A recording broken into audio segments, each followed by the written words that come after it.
साथियों नमस्कार, जय हिंद। आज मैं जो है आप लोगों को पिछले कुछ समय पहले जो हमारे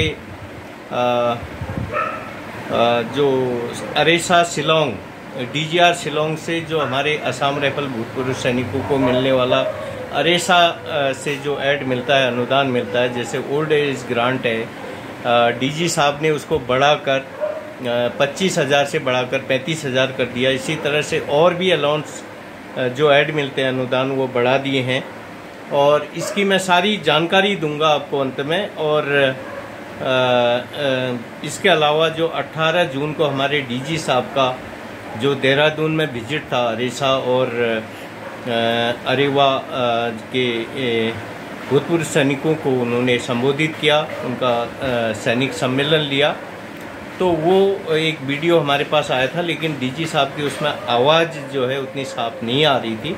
तो हमने उस वीडियो के सारे पॉइंट लिख करके एक बार से फिर हम उनको आपको वीडियो बना करके दोबारा से बताएंगे कि DG साहब ने बहुत सारे जो भूतपूर्व सैनिक और सैनिकों के लिए जो घोषणा की और सेवारत सैनिकों के लिए, वो सारी हम आपको जानकारी देंगे। तो वीडियो को पूरा देखिए, बने रहिए वीडियो में।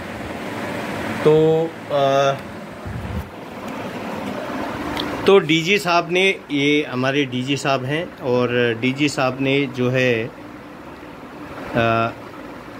कहा कि मेरी आप लोगों से मिलने की बहुत इच्छा थी, आप लोगों से मिलना मैं चाहता था। पिछली बार जब हम आए थे, आपकी तरफ से 26 पॉइंट आए थे। हमारी तरफ से जो भी मदद होगी हम पूरी करेंगे।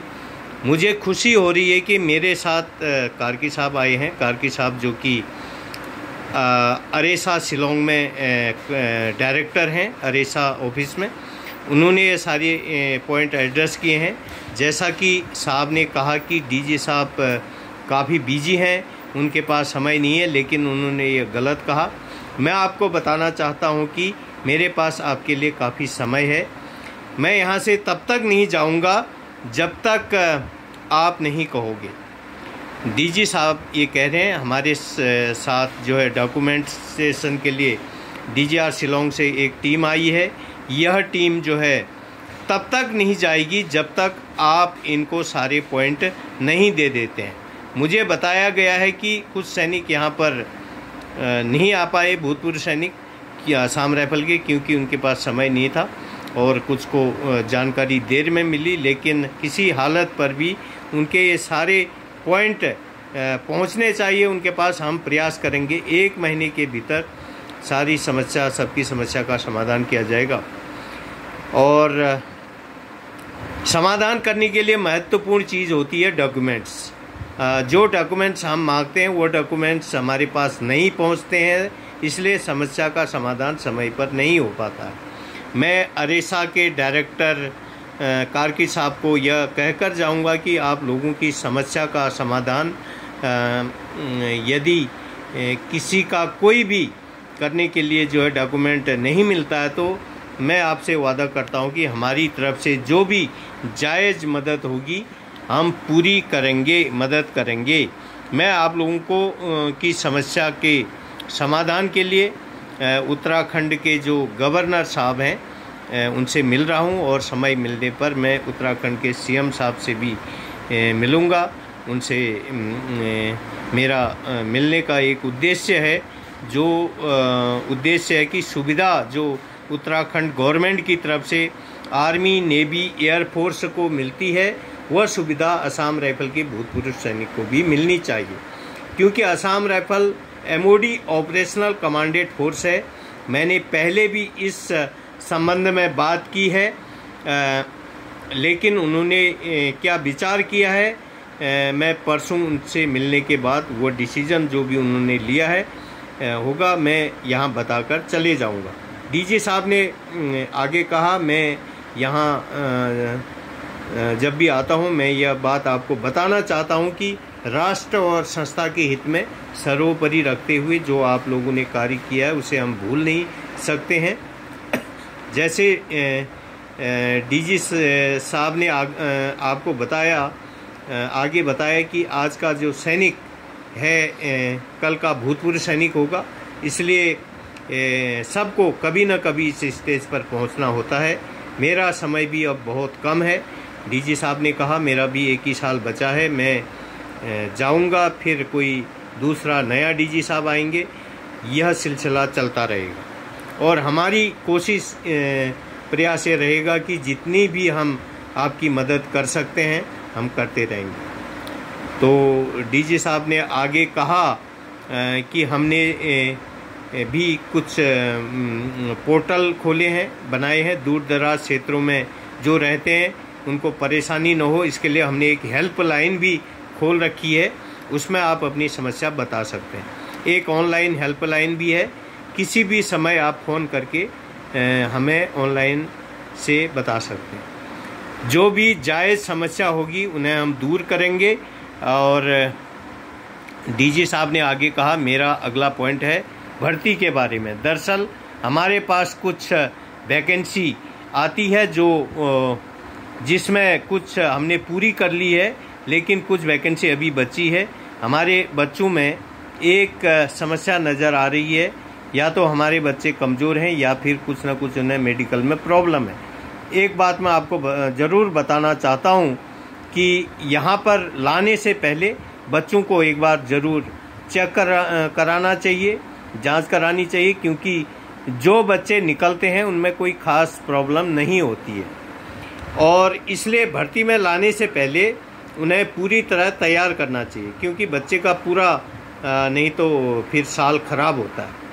मैं समझता हूँ हमारे जो भूतपूर्व सैनिक या सैनिक के बच्चे हैं उन्हें फिजिकल में तो कोई कभी फेल नहीं होना चाहिए। आगे डीजी साहब ने कहा कि परीक्षाएं सभी बच्चों को पास करनी ही होंगी भर्ती होने के लिए, क्योंकि सेना में बिना परीक्षा में पास किए हुए भर्ती होना अवैध है। डीजी साहब ने आगे कहा कि भर्तियां कोविड काल में भी पिछले 2 साल से हमने जारी रखी।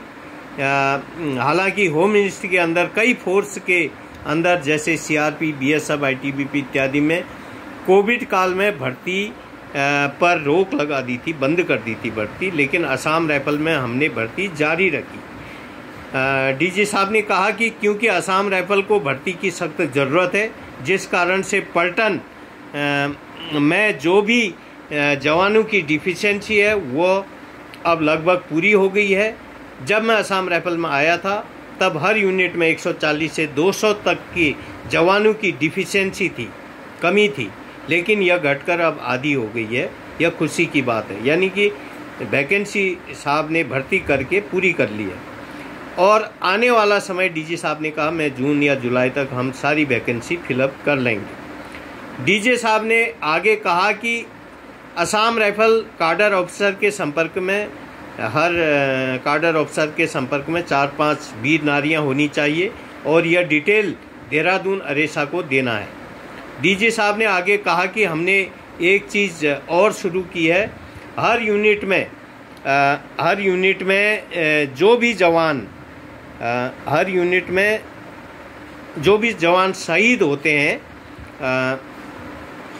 उनका हुए हैं, जब भी शहीदी दिवस आता है तो उसे सीओ साहब या टूएस साहब के नेतृत्व में श्रद्धांजलि दी जाए। और अभी हम खासकर आज़ादी के बाद 1962 की जो भारत चीन युद्ध में शहीद लगभग 1181 शहीदों का हमारे पास डिटेल है। डीजी साहब ने कहा इसलिए हम इनका शहीदी दिवस मनाते हैं। और इसके साथ ही डीजी साहब ने कहा कि मैं हर यूनिट के सीओ साहब से कहता हूं कि अपनी अपनी यूनिट के अधिक से अधिक लोगों के भूतपूर्व सैनिकों के डिटेल लो, और जब भी यूनिट में किसी अच्छे लोकेशन में यूनिट आती है तो किसी फंक्शन में उन्हें ज़रूर बुलाएं। और डीजी साहब ने कहा भूतपूर्व सैनिकों से कहा कि जब भी मौका मिलता है अपने यूनिट के सीओ साहब से संपर्क कीजिए और उनके ऑफिस में जाइए, बात कीजिए, अपनी प्रॉब्लम बताइए। आगे डीजी साहब ने कहा कि अभी हमारा जो अरेसा अब की जनरल मीटिंग हुई थी, अरेसा जो शिलोंग में हमारा जहाँ से फंड मिलता है भूतपूर्व सैनिकों को ऐड मिलता है, अनुदान मिलता है, जिसमें सारे बड़े कमांडर आते हैं, डिसीजन लिया कि Assam rifle ex serviceman association अरेसा शिलोंग से मिलने वाला जो अनुदान है उसे हमने बढ़ा दिया है। वह अनुदान इस प्रकार से, ओल्ड एज ग्रांट 25,000 से बढ़ाकर हमने 35,000 कर दिया है। डीजी साहब ने कहा एजुकेशन ग्रांट को 5,000 से बढ़ाकर 10,000 कर दिया है। हायर स्टडी ग्रांट भी 10,000 से बढ़ाकर 20,000 कर दिया है। मैरिज ग्रांट जो कि विडो के बच्चे को मिलता है, वो सिर्फ पहले बेटी को मिलता था, बेटी या बेटा 2 बच्चों तक, उसे भी 20,000 से बढ़ाकर 25,000 कर दिया है। डीजी साहब ने कहा कि उनके पावर में 5% भर्ती का पावर है और इस साल 100 से 150 वैकेंसी और आएंगी। जो भी भूतपूर्व सैनिक अपने बच्चों को भर्ती कराना चाहते हैं वो इसके लिए अप्लाई कर सकते हैं। डीजी साहब ने आगे कहा कि हमारे पास महिला सैनिकों की 2,500 की वैकेंसी है। आपको पता है जो महिला सैनिक असम राइफल में अभी हैं, अभी इस समय सर्विस में और ट्रेनिंग सेंटर में मिलाकर लगभग 1,300 महिला सैनिक असम राइफल में हैं और यह भी वैकेंसी पूरी कर ली जाएगी।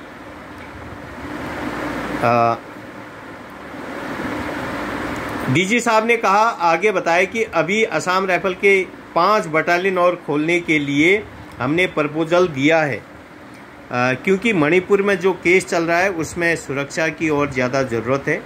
इसके अलावा भारत चीन सीमा अरुणाचल प्रदेश में भी ज़्यादा फोर्स बढ़ाने की ज़रूरत है, वहाँ पर ज़्यादा हमें चौकन्ना रहने की ज़रूरत है। इसके साथ ही हम नई टेक्नोलॉजी के हथियार, नया इक्विपमेंट भी डिमांड कर रहे हैं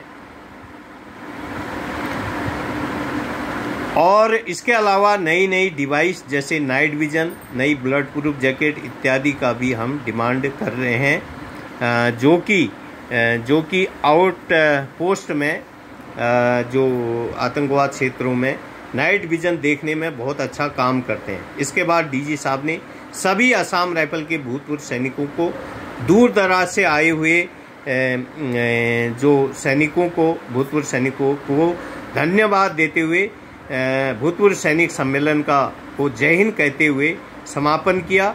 इसके बाद डीजी साहब के भाषण के बाद देहरादून अरेसा के संचालक तथा अरेवा के राज्य सचिव श्री अशोक नेगी साहब ने डीजी साहब को सभी असम राइफल के भूतपूर्व सैनिकों की तरफ से धन्यवाद करते हुए भूतपूर्व सैनिक सम्मेलन का समापन किया। जय हिंद। तो ये था हमारे डीजी साहब द्वारा जो घोषणा हुई थी, जो बढ़ा दिया है फंड, उसको याद करें। और जब भी तो आपकी एज, जैसे ओल्ड एज ग्रांट है 75 साल हो जाती है, वो 35,000 रुपये मिलेगा, तो उसे लें।